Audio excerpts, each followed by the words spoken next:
Now we will discuss some advantages of voice over IP.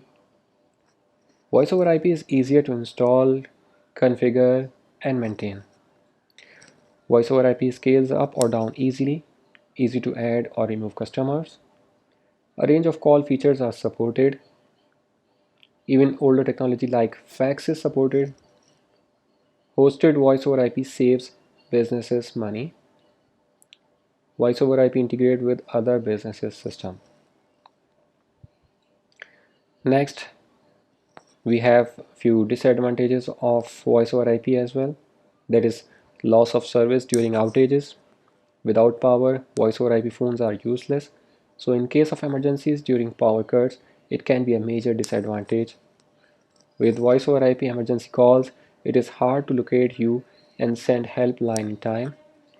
Sometimes during calls, there may be periods of silence when data is lost while it is being unscrambled. Latency and traffic problem. No standard protocol is applicable.